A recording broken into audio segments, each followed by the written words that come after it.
I spent 100 days transforming this river with tons of amazing builds. But there's still so much more I want to create, so in this video, I'm challenging myself to survive 200 days in hardcore Minecraft. I started day 101 by grabbing a few items I thought I'd need from our house, then set off in search of a village. The rain was a bit annoying, but after searching for most of the day, I finally found one. I checked out the houses and grabbed anything valuable that I could find. I even came across some potatoes, which will be a great addition to our farming area along the river. After exploring the last couple of houses, I lured a villager into a boat and slowly made my way toward the ocean. Once I got to the water, things became much easier as I was able to just stay along the coastline until I eventually connected up with the river that our base is on. We have one villager now, which is great, but we're going to need two, so I started making my way back to the village. Along the way, I found some ruins in the water, so I took a minute to collect all of the loot. I even found some buried treasure maps, but they didn't have any crosses on them showing where the chest is buried, which I thought was kind of weird. Anyways, once I got back to the village, I lured a second villager into a boat and then began making my way back home again. By the time I got there, it was already day 103, but we now have 2 villagers. I don't have anywhere good to put them at the moment, so I spent the rest of the day cutting down trees behind our house to make some room. With the spot now cleared out, I dug a small hole and then brought both villagers over to it. I plan on building a proper trading hall later in this video, but this will do for now. I began rolling trades in the hopes of getting mending, but since he offered me Silk Touch for 15 emeralds in the process, I decided to just take that instead since it's too good to pass up. For the second villager, I decided to turn him into a farmer since it'll be convenient to trade wheat and carrots for emeralds. After that, I added a bunch of beds so that hopefully we can get more villagers soon. And then I spent the rest of the day trading for more emeralds. On day 105, I set up a simple animal pen using fences. Since we're in a flower forest, I want to try and find a few of the rabbits. It took the entire day, but I eventually found 2 of them and brought them over to the pen. I want to continue trading with the villagers, so I spent the day harvesting all of my wheat and sugarcane that's along the edge of the river.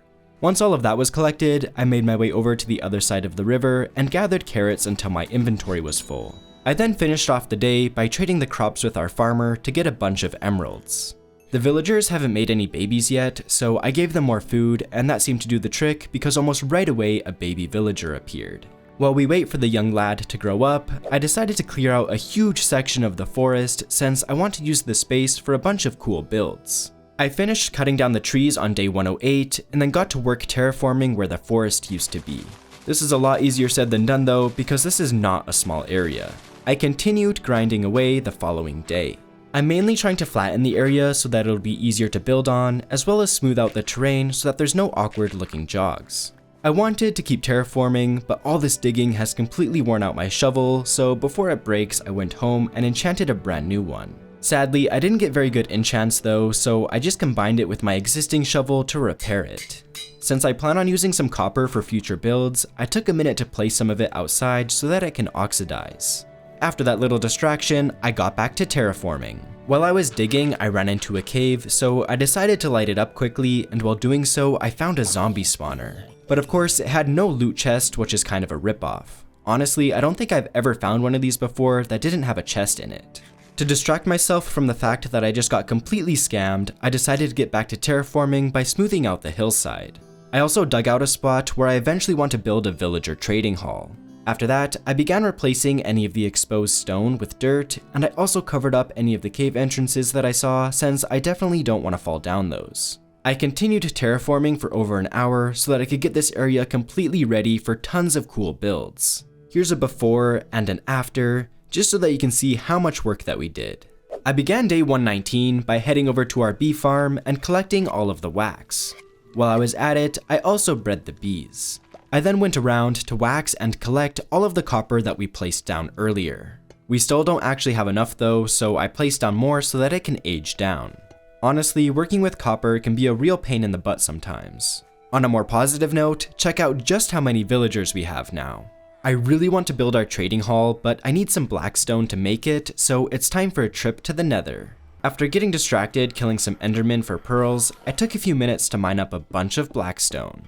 I noticed a few magma cubes, so I took a minute to kill them for their cream, which we can use to brew fire resistance potions. That should make future nether trips a lot safer. Anyways, with that in hand, I went back home and dropped off all of the items we just gathered. I saw some cats outside, which was super exciting, but I don't have any fish to tame them at the moment, so I used leads to stop them from running away. These two look just like my real life cats, so I think it's meant to be. I also found a third one, so I just put it beside our house for the time being. After that fun side mission, I got to work crafting all of the blocks that we're going to need to build our villager trading hall. It looks like I'm going to need more bricks, so I went down to the river and collected up a bunch of clay. After putting the clay into some furnaces, I used water bottles to turn dirt into mud. I then combined that with some wheat to make packed mud. Most of the clay is done smelting already, so I crafted it into bricks, and I also made some flower pots while I was at it. The last building block I need is podzol, so I used bone meal to grow a large spruce tree. After cutting the tree down, I dug up all the podzol and then replaced it with regular dirt. Before we got to building the trading hall, I took some time to wax and collect the copper that was ready, and I also placed down lots of trapdoors so that they can oxidize as well. I plan on using a lot of copper for future builds, so I want to stockpile as much as possible. We should have all the materials we need to build the villager trading hall now, so it's finally time to get to building. I created the walls using a combination of deep slate, cobblestone, and tuff blocks. I've been using a lot of deep slate for the roofs in this area, so I made this one primarily out of black stone to give it a darker look. Hopefully this will help it stand out from our other structures. Since this build doesn't have a whole lot of color, adding details is going to be essential. First, I hung a lantern off of a chain and then created 2 planter boxes on either side of the entrance with dark oak saplings in them. Next, I placed flower pots in front of all of the windows for some nice pops of color. This wall was still looking a bit boring though, so I added a few hay bales to spice it up. To help stop mobs from spawning, I dotted some glow lichen on the walls. This corner was still looking a little empty, so I created a lush bush using acacia leaves and grass. I'm really happy with how the exterior is looking now, so I went inside and placed in a simple floor using spruce wood. Before I finished the rest of the interior though, I took a minute to connect the build to our pathway system using coarse dirt. I took a quick break from building on day 126 to collect more copper. And I'm almost out of wax, so I made a trip over to the bee farm to get some, as well as breed the bees again. After that, I made my way back to the trading hall and used dirt to plan out where I wanted all of the villager stalls to go. Once I was happy with the layout, I began building up pillars using stripped dark oak logs. With all of the pillars in, it was just a matter of filling in all of the gaps and adding a ceiling. We don't have a whole lot of room in here, so I'm prioritizing space for villagers instead of just going for looks. I further divided the 2 rooms using cobblestone and then created an arched doorway using upside down stairs. Next, I filled in the rest of the ceiling using one of my favorite techniques, which is an alternating pattern of slabs and trapdoors. I think having some storage in here will be handy, so I placed in a bunch of chests beside the entrance. After that, I added a crafting table and lantern, as well as the new villager painting since I thought that was fitting, but honestly, this thing still gives me the creeps no matter how much I look at it. Anyways, the next thing that I did was hang some lanterns off of chains to light up the main hall. For some extra details, I created a plant using a composter and leaves, and then I placed a small painting on the back wall. Now that the villager trading hall is done, it's time to add the actual villagers. I truly forgot just how annoying it is to move villagers around. I'm not kidding you, it took me almost the entire day, but I finally managed to get one of them inside of their stall. I started re-rolling trades in the hopes of getting a mending book. I don't know why, but the villager was having a hard time taking a profession, so I decided to just go down into the villager pit and started re-rolling trades there. Eventually, I got an efficiency 5 trade, which I thought was too good to pass up, so I locked it in. After that, I managed to get another villager, this time with a mending trade for 18 emeralds.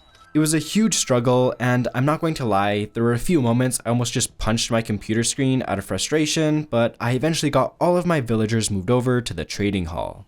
I began day 132 by turning one of the villagers into a Fletcher, since converting sticks into emeralds is going to be pretty handy, I think. And there was another villager without a profession, so I decided to turn him into a toolsmith. One of the villagers inside also didn't have a profession, so I turned him into a mason since they have a lot of really good trades. While I waited for the villagers down in the hole to make more babies, I took a few minutes to collect all of the copper since it was all pretty much ready. I then ended off the day by killing fish in the river so that we can tame the cats we found earlier. It absolutely shatters my heart to say this, but somehow the cats escaped from where we left them. Hello, darkness, my old friend. I tried checking in the nearby forest, but I couldn't find them anywhere. I'm so choked up about this, but hopefully some more will spawn. To distract myself from the pain, I collected the rest of the copper and then spent some time organizing my items since my inventory is a disaster right now. It looks like we are still going to need more copper stairs, so I placed down more behind our house. After that, I wanted to clean up outside a little bit, so I began moving all of the items from these temporary chests back into our storage room. This is kind of embarrassing, but I only have 4 iron left to my name, so it's time for a mining trip. After grabbing the essentials like torches, I decided to make an Eye of Ender, which we can later turn into an ender chest down in the mines. I also went over to the villager trading hall and got all of the books that I needed to make the perfect pickaxe. I mean, I guess it's not technically perfect since it's not netherite, but it does have all of the best enchants. We should have everything we need now, so I went down to the dock and took a boat down the river. I want to find a cave far away from our base since I've already explored a lot of the ones nearby. The river eventually led into the ocean where I spotted some ruins, so I took a quick pit stop to look for loot. I found a treasure map, but honestly it looks kind of far away, so I'll search for it later. There was also a shipwreck where I found my first bamboo in this world. Once I reached the mainland on the other side of the ocean, I went looking for a cave. While doing so, I found a lava pool on the surface, so I used my water bucket to turn it into obsidian and then I mined enough to make an ender chest. This should help our inventory situation a lot since I keep running out of space. I kept looking around and I eventually found a large cave that we can explore. It led into a lush cave, which is awesome since I love using moss to decorate.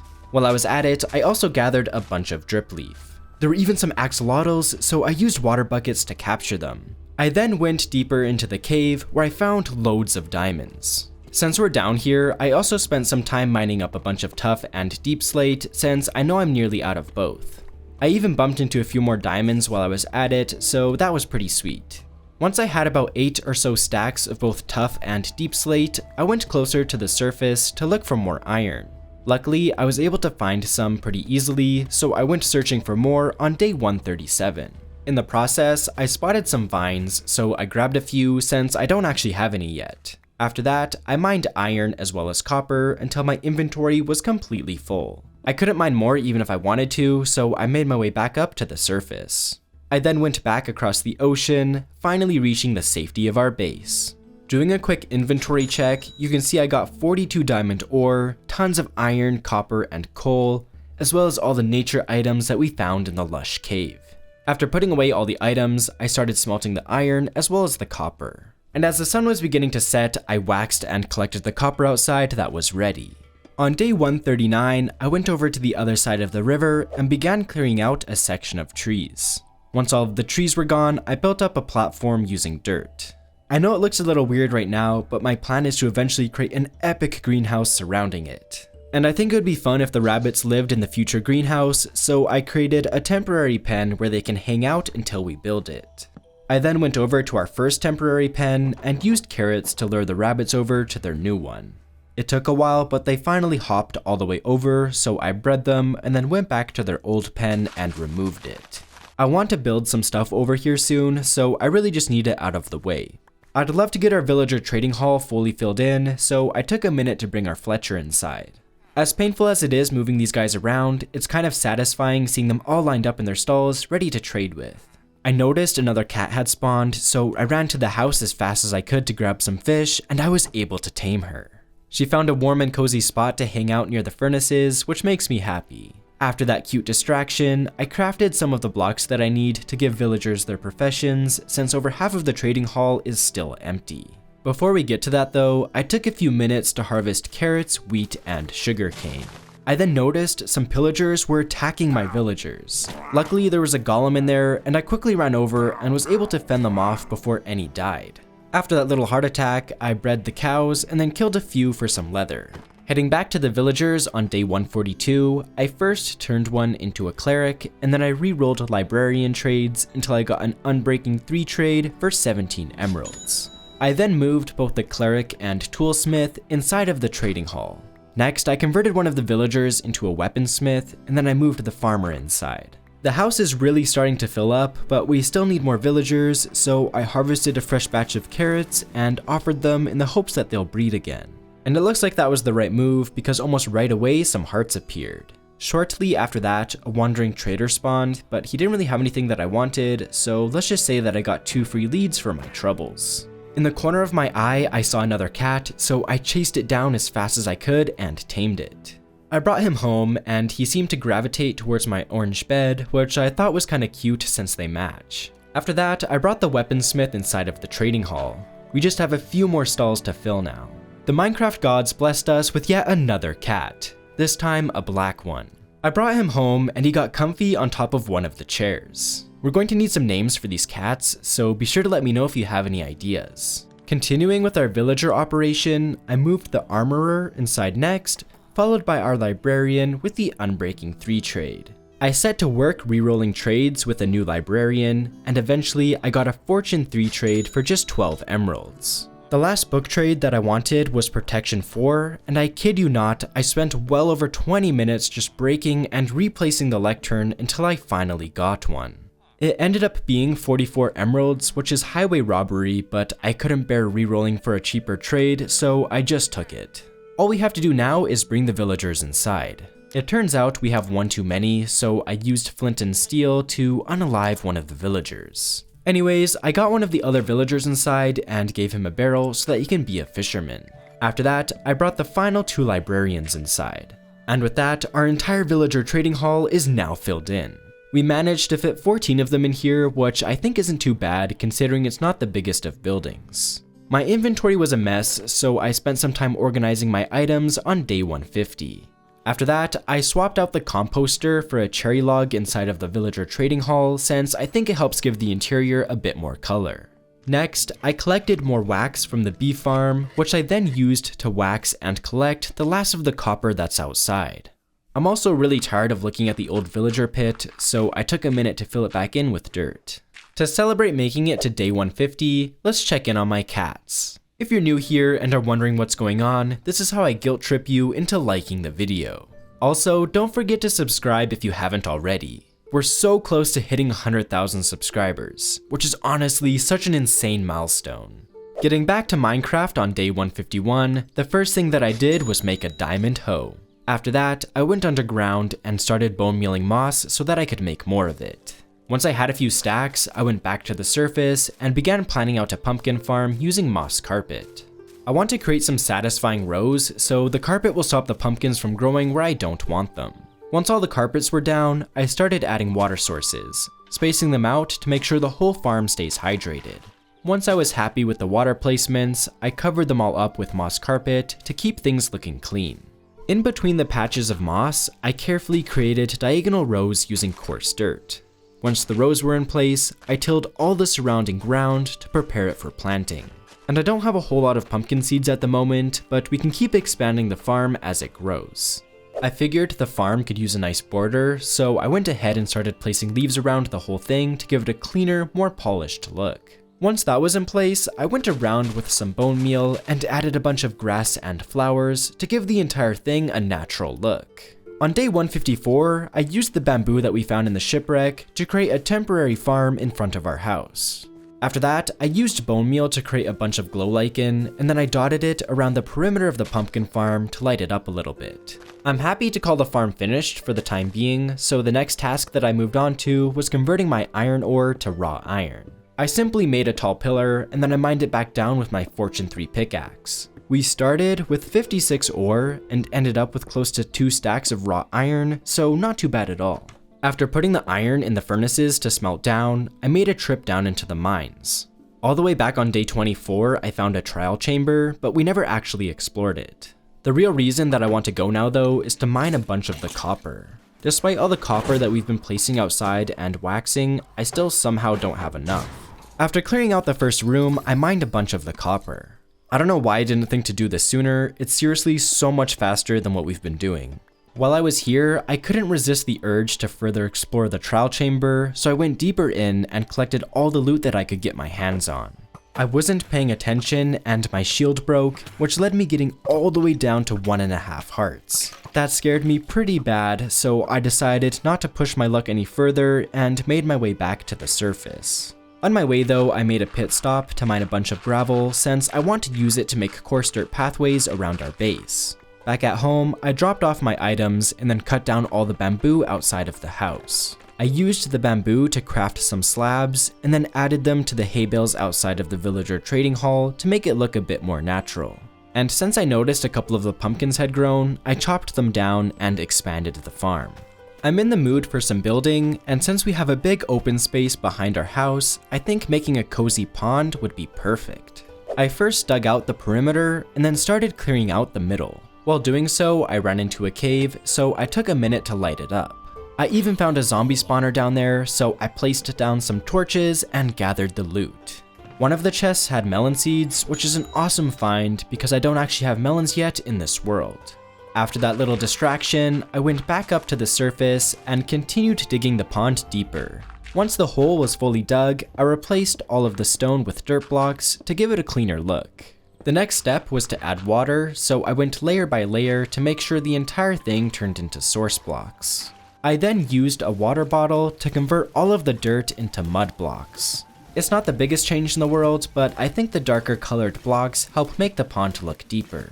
Once all of the dirt was converted to mud, I began building small boulders using mossy cobblestone and regular stone. I want the pond to feel really lush, so I used bone meal to add a bunch of seagrass. I then dotted some moss blocks around the perimeter to add a bit of texture variation. And since we got some drip leaf down in the lush cave on day 135, I figured this was the perfect opportunity to use it. Continuing with the lush vibe, I made use of leaves, cobblestone walls, and grass to try and recreate algae growing along the edge of the pond. And I also added a bit of sugarcane and flowers just to make it feel even more alive. After tweaking things a bit more on day 161, I'm feeling really happy with how the pond is looking. To make it a bit more interesting though, I want to add a small fishing cabin at the edge of the pond, so I got to work crafting all of the blocks that I'm going to need. After crafting the final blocks on day 162, I got straight to building. For the walls I used my classic combination of tough bricks and mossy cobblestone, and then to add some color to the build, I created the roof using copper. I tried to make a smooth gradient using all of the different ages of copper stairs. I created a chimney using deep slate and blackstone, and then to top it off, I used 2 anvils. Kind of expensive, but I think it was worth it because it looks pretty cool. Heading inside, I removed the grass blocks and then replaced them with a dark oak floor. Since we're right at the edge of the pond, it only makes sense that we make a dock, so I built a small one using spruce trapdoors, and then I built up some supports for it using fences. Continuing with the smaller details, I added in the doors next. To spruce up the front entrance, I added a flower pot with a dark oak sapling in it, as well as a lantern. And I also added a lantern at the back of the house to light up the dock. To give the interior a more polished look, I added a ceiling along with a few lanterns for lighting. I noticed most of the pumpkins had grown, so I took a quick break from building to harvest them and further expand the farm. If you've seen any of my other videos, you already know that I love connecting my builds with paths, so that's exactly what I did next. It's such a simple detail, but it really does make the world feel so much more alive. While I was at it, I also built a path wrapping around the pumpkin farm to make it feel more in place. Before I got too carried away, I went back to the cabin we built to add an interior. I first created a bedroom area, and then I made a dining table using oak stairs and spruce wood. After tweaking a few more details, here's the final look at the completed interior. With the cabin complete, I moved on to other tasks like expanding the pumpkin farm again and gathering wax from the bee farm. After that, I crafted a stack of copper trapdoors and combined them with the wax we just gathered to keep them from aging. Since we still have a bit of space near the pond, I had the fun idea of building a netherwort farm. First, I planned out where I wanted some raised planter boxes using soul sand. Once I was happy with the locations, I surrounded them with copper trapdoors. And of course, the farm wouldn't be complete unless I added the actual netherwort. I love how this not only fills out the space, but also adds a nice pop of color. To bring even more character to the area, let's construct a small well. I started by creating a 3x3 ring using cobblestone and stone brick stairs. Next, I placed a wall in each of the corners and added a slab in the center. After that, I added 2 spruce fences on top of each of the walls. I then built a cover for the well using spruce stairs and then topped it off with a row of slabs. Last but not least, I used my water buckets to add some water inside. And to light up the build, I placed a lantern. To integrate the well a little bit more into the surrounding environment, I extended the path over to it and then blended everything together using grass and flowers. On day 168, I went over to the villager trading hall and traded carrots and sticks for emeralds. Using the emeralds, I traded for a silk touch book, which I then added to my shovel. I also took the opportunity to fully repair my shovel as well since the durability was pretty low. I think we've neglected the other side of the river for long enough, so I dove right in and began terraforming. It's a bit of an awkward area to work with, so I decided the best approach would be to cut back the land and create a flatter section to make things easier to work on. By the time I was happy with how it was looking, it was already day 172. But if we compare the before and after, I'm pretty sure it was totally worth it. Now that we finally have a proper area to build on, I started crafting all the blocks we'll need to create a greenhouse. That's when I realized I need a lot more glass and I don't have nearly enough sand, so it's time to go on a short adventure to find some. I took a boat down the river, hoping to find a desert, the easiest place to gather a large amount of sand. While boating, I came across a jungle biome, so I took the chance to collect some jungle wood, saplings, and cocoa beans. I also don't think we have any ferns yet, so I used some shears to gather some of those too. Conveniently, there was also a giant patch of sand right next to the jungle, so I started collecting a bunch of it. After completely filling my inventory with sand on day 176, I started making my way back home. Back at our house, I put the sand into the furnaces. While I wait for it all to smelt, I continued crafting more of the blocks we're going to need to build the greenhouse. And I'd like to decorate the outside of the greenhouse with some warped fungus, so I made a quick trip inside of the nether to gather some up. And I accidentally punched an enderman while trying to get one of them, and it nearly gave me a heart attack. It's a good thing I have decent armor, or that totally could have been the end of me. I figured that was my sign to go home, so I made my way back to the overworld.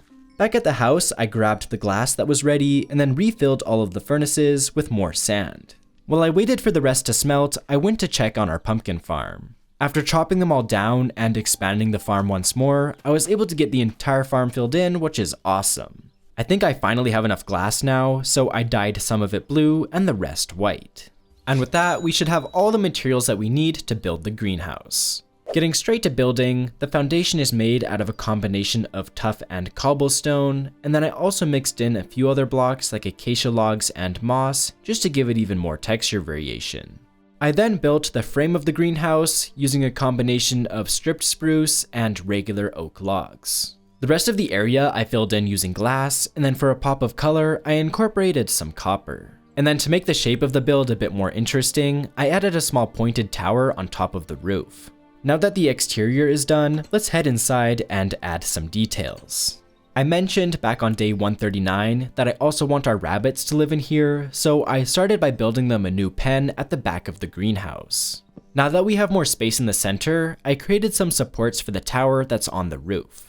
And I had the 200 IQ idea to build the base of the supports out of jungle logs, so that way we can also have a small cocoa bean farm in here. I want the space to feel vibrant and alive, so I filled it with a variety of flowers to bring the build to life and add lots of color. I heard a wandering trader outside and he was offering dripstone. Since I don't have any yet, I decided to grab a few. It'll definitely come in handy if I decide to set up a lava farm. The greenhouse was still looking a bit empty, so I added some extra details like a decorated pot and a barrel to fill out the space. After that, I hid some lighting underneath the floor and covered it with moss carpet. On the ceiling, I placed a spore blossom that we got in the lush cave, which creates a really awesome particle effect. It honestly added so much life to the build. After adding a few more flowers and extra details here and there, I'm happy to call the inside of the greenhouse finished. Now that the greenhouse is done, I want to turn my attention to the farmland in front of it and make it feel more complete. The first thing I did was create a winding path through the area using coarse dirt, and I also planned out 3 locations where I want to build some silos later. After that, I began adding water sources and tilling all of the ground as I want to build a massive farm. Most of the water I was able to hide underground, but for the exposed spots, I covered them with trapdoors, and on top I added a wall and lantern to light up the farm. Once the entire area was filled, I planted carrots and wheat. When it all grows, it'll add so much color to the area, and I can't wait to see it. As I mentioned earlier, I want to build 3 silos, so I spent day 188 gathering and crafting all the materials we'll need. It looks like I'm going to need more wood, so I bone mealed a couple of dark oak trees, as well as a spruce tree, and then chopped them down. On day 189, I crafted some gray terracotta for texturing, and with that, I think we now have all the materials we need to build the silos. For the base, I used acacia logs, while the main structure is built primarily with spruce and dark oak wood. To cap it all off, I used copper, which adds a nice pop of color and ties in with the copper highlights on the greenhouse. The first 2 silos are nearly identical, so I thought it would be fun to change up the design for the third one. I incorporated deep slate and basalt into the base, and the copper top is a bit wider and flatter. I think switching up the design makes the farming area look more dynamic and interesting. With the silos done, I harvested all the cocoa beans from the greenhouse. Next, I headed to the barn, dyed all the sheep brown, and sheared them for their wool. While I was at it, I also bred them. We're quickly approaching day 200, and there's still one big build I want to complete, so we're going to have to work fast if we want to get everything done in time. We needed more materials, so I made a trip into the nether to collect some quartz. Once I had a decent amount, I returned to the overworld and grew some spruce and dark oak trees. After cutting down all the trees, I went to go check on the sheep again. I sheared them all and bred them once more. Since I'm a big dummy and mined the quartz with my Silk Touch pickaxe, I took a moment to break it down again, this time using my pickaxe that has fortune on it. I think a windmill on the hill behind our barn would look super epic, so I started constructing a pathway to the spot where I plan to build it. After building a staircase and extending the path all the way to the top of the hill on day 193, I built up the land to create a flat area to build on. Since I'm obsessed with adding texture variation to literally everything that I build, I made use of the brown wool that we've been gathering. It looks like darker soil, and I think it makes the terrain more interesting. Now that we have an area to build on, I spent the rest of the day crafting all the materials we need to build the windmill. Without wasting any time, I got straight to building. For the base of the windmill, I used tough and spruce wood, and then I built a tall tower out of dark oak.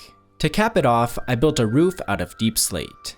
I always find the blades the hardest thing to build on windmills, but I'm actually pretty happy with how this one turned out. I used copper behind it to make it look more reinforced, and then for the blades themselves, I built them using white wool and smooth quartz. With the exterior finished, I went inside and swapped out the grass blocks for a dark oak floor. I also mixed in some stripped dark oak and regular dark oak logs to add a bit of texture. I'd like to build a fully finished interior eventually, but with a few other tasks to complete before day 200, it'll have to wait for now. To help blend the windmill into the surrounding area, I used bone meal to grow grass and flowers. After that, I started adding some texture variation to the pathway using regular dirt blocks. I also sprinkled in just a little bit of packed mud as well. For an extra detail along the path, I added 2 large hay bales, giving the area a rustic and farm-like feel. On day 197, I continued adding texture variation to all of our new pathways using the same building technique. I know it's not a major change, but I think it really helps make them feel more realistic. While I was at it, I used bone meal on any empty spots to fill them in and help blend everything together. Once I was happy with how things were looking, I headed to the other side of the river to texture the new paths over there. After finishing the texturing, I filled in some of the empty spots on the hillside with oak trees to give the area a greener, more lush feel. I wanted to plant more trees, but I was almost out of bone meal, so I made a quick trip over to the skeleton spawner. To my delight, I found a stack of bones in one of the barrels, which was a lifesaver. I spent the rest of the day planting trees and bone mealing any remaining spots that I could find. Basically, I was just focused on making the area look as polished and put together as possible. Alright, here we are on day 200. I want to take a look at everything that we've built, but before we do that, I have just a couple of things that I want to do together. First off, I want to try updating our map that we made last time. So let's just take this map out and we can see all of our new stuff coming in. This one should be, pretty major. You can see all of our new stuff there. Let's take this one as well. Super sweet. And it's just so cool seeing all of our new stuff on the map Looks super cool. Love the layout that we've come up with. So the second thing that I want to do is I asked all of you for name ideas for our horse. So I went through them all. Thank you guys so much for all the suggestions. But the one that I ended up with is Ralph. So let's just name this guy Ralph real quick. Here we go. Ralph the horse. Very nice. Very cool. I do need some names for all the cats that we found though, so be sure to let me know what should we name the cats. With that out of the way, let's go take a look at everything that we built. So you can see our windmill up there, which looks super epic, like up on top of the hill. But we'll go take a closer look at that in a little bit. Let's head down here. You can see we have our well, our netherwort farm, and I'm really happy with how this pond came out, especially like the algae on the edge. It's a building technique that I've never tried before, so I'll definitely experiment more with it in the future because I think it looks pretty cool. We of course have our fisherman cabin. Just wanted a cute little small build here to help fill out the space, and it also made sense with the pond, like he can be in here, you know, come out to his little dock and be fishing. This is also a really cool view of everything that we've made. But let's keep going because we have a lot of stuff to look at. Let's go take a look at the villager trading hall next. This took so long to set up, and dealing with all these villagers was honestly such a pain. But now that we have all of them in here, it's going to be super convenient for getting a bunch of trades, a bunch of materials, so I'm really happy that we went through the trouble of getting that all set up. Heading further along the path, we of course have our giant pumpkin farm. This thing is huge. My idea is that we can kind of chop these down and eventually trade them with some of the farmers. Wow, just my luck, it's raining right as I'm trying to do the tour. That's just classic Minecraft for me. Okay, let's head further up the hill and take a closer look at our windmill. I spent quite a while experimenting with the blades on the windmill, and in the end, I'm quite happy with how it came out. I'd eventually like to build an interior in here. I just kind of ran out of time, so we can definitely do that in the future. That's pretty much all the stuff that we built on this side, so let's head over across the bridge and check out all the stuff that we made over here. Even walking across the bridge, you can see we have an awesome view of everything that we made. I absolutely love this greenhouse. You can see I even have one of the bulbs, I think they're called, up there, which is powered with some redstone. I wanted this to be more than just all crops, as I thought that would be kind of boring, so adding these silos helped fill out the space and also just made it more, you know, interesting to look at. While we're here, let's go take a look inside the greenhouse as well, since we have a couple of farms in here. Of course, we have our cocoa bean farm, which is really helpful for the texturing on the cliff face there. You can kind of see it from here. And then we also have our rabbit farm. I'd like to breed these guys up a bit more and try to get some of their rabbit hide, I think it's called, for some of the bundles. That'd be a lot of fun. I've been trying to give most of my builds some sort of purpose. That way we actually have a reason to come back and explore our builds. So having two different things in here will definitely encourage that for sure. As we take a walk past our silos, let's just turn around and we can see all of our stuff that we've built. It's really cool seeing all of this shape up, and I love how we have like different elevations. It's just making our entire area look a lot more interesting and dynamic. But the sun is already beginning to set, so let's take a sleep here. And with that, we survived 200 days in this world, which is absolutely awesome, and I can't wait for the next 100 days, so be sure to let me know what you think I should make. If you want to explore this world for yourself, consider supporting me by getting the world to download on my Patreon. As always, thank you so much for watching, and happy building.